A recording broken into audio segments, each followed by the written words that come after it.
Hello, my name is Peter Vollbrecht, and my collaborator Kirsten Porter-Stransky and I really appreciate your interest in our work. We'd like to share a bit about our middle school outreach program called Brain Explorers.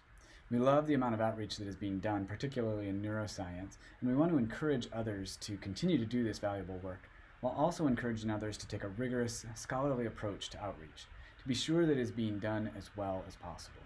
To do this, it is important to have clear goals and objectives for your program, as well as measures that will demonstrate success or failure of your program at meeting these goals. With this in mind, we aimed to design a program that addressed two key problems that we observed in our community. The first was accessibility.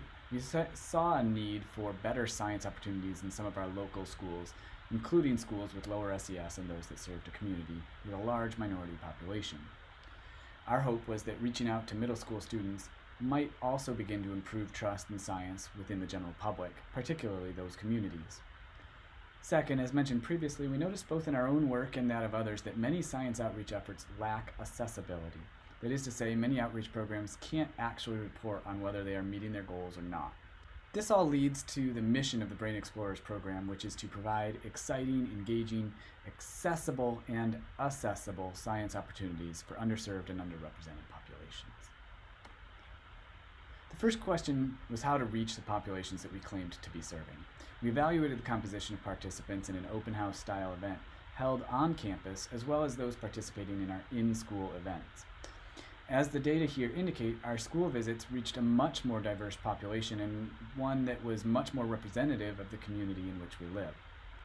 Next, we wanted to see where we reached those students that were least interested in science, with the idea that if we can make science more exciting, we might be able to improve their attitudes towards science. When we looked at initial science attitude scores, we saw that we reached students with a lower overall attitude towards science score when we utilized in-school visits rather than science open house events. Of course, this isn't wildly surprising once you stop to think about the steps necessary to attend a science open house. There are a lot of barriers to attend a science open house style event that simply don't exist if the science event shows up in your classroom at school. Next, we wanted to see who those students were that were less interested in science to start with. We did this by linking demographics data collected from parents to initial science attitude scores of students. Interestingly, science attitude scores trended up as household income increased. Similarly, if you look at students whose parents did not receive a bachelor's degree versus those whose parents received a bachelor's degree or higher, there was a significant difference in science attitude scores. All of these data indicate that taking our outreach into schools allows us to reach a more diverse audience, and doing so within lower income communities, whether that's a rural or an urban community, will allow us to reach students with lower science attitude scores.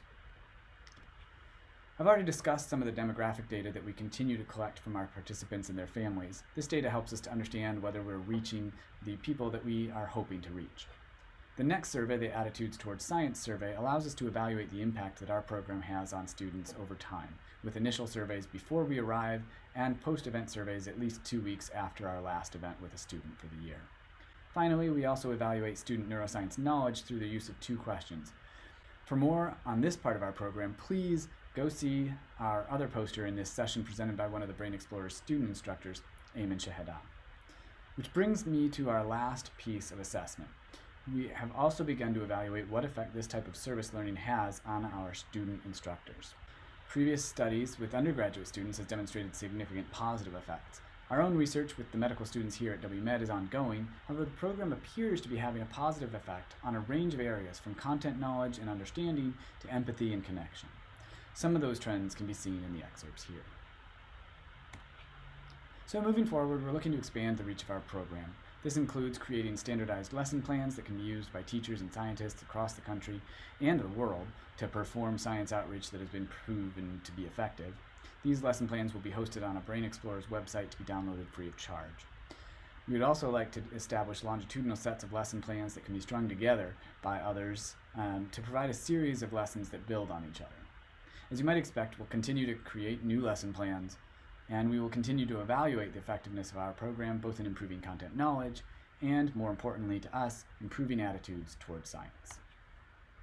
With that, I'd like to thank Dr. Kirsten Porter-Stransky for her help in getting this program off the ground here at WMed, as well as 2 of the people who helped me get the program off the ground at my previous institution, Hope College, Andy Gall and Susan Ipri Brown. Thank you for your attention, and I look forward to speaking with you.